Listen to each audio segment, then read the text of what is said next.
After having discussed the border color and border styles, let us move on to the next option in formatting of a chart area in an Excel chart, and that is the shadow option. Now, the contemporary meaning of the shadow option in a formatting of the chart is similar to that in the real life. Shadow in real life is something that is caused, by blocking up the light by an object. So the similar kind of a thing exists for a chart in Excel, and an imaginary light source is imagined in this, and you will receive a corresponding shadow for this chart.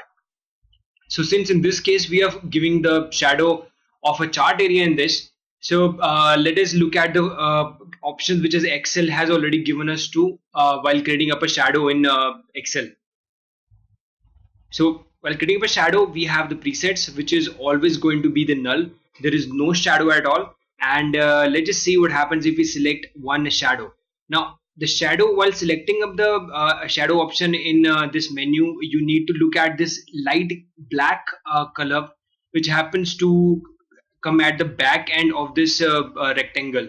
This is the type of shadow that is going to come up for this chart area.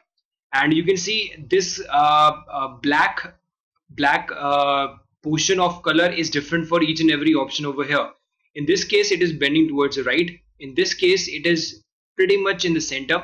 In this case, it is towards the left, and so on. We can see it in all of the different perspectives over here. So right now, let's just select the shadow which is coming at the bottom right. So there you go. Let's see if anything comes up. So the current shadow that has came up is too small to be noticeable.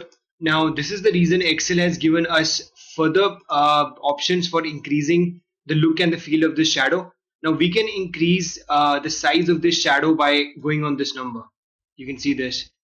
If I were to increase the size of the shadow, the whole shadow thing comes up over here. You can see it is coming on towards the right side of the chart, and its size can be increased or decreased by adjusting this option. Decreasing it below 100 doesn't really make you see it, and say we choose up an optimum value of 115% in this, and then we have another option which is related to the transparency of this shadow.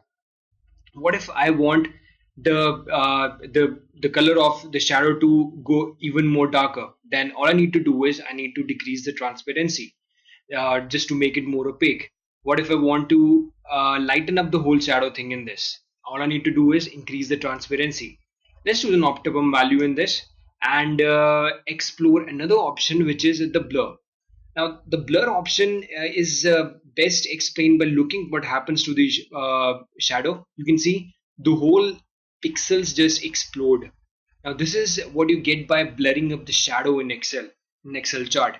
The whole concept of shadow is now destroyed and pixelated, and has been increased in its size and in proportion and position also.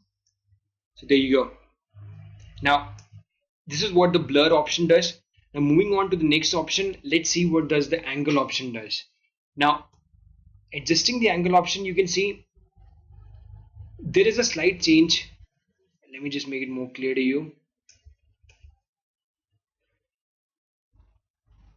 Yes, if I were to change the angle, you can see the angle at which the shadow is being formed right now also changes.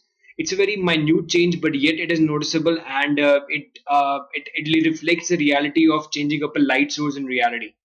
The distance is, again, if you want to increase the distance at which you want to see your chart, you want to see your shadow. If I want to increase this distance, it keeps on increasing, and if I were to decrease the distance, it keeps on coming closer to the chart itself. Now this is all about giving up the chart area its shadow property in an Excel chart. Thank you for watching.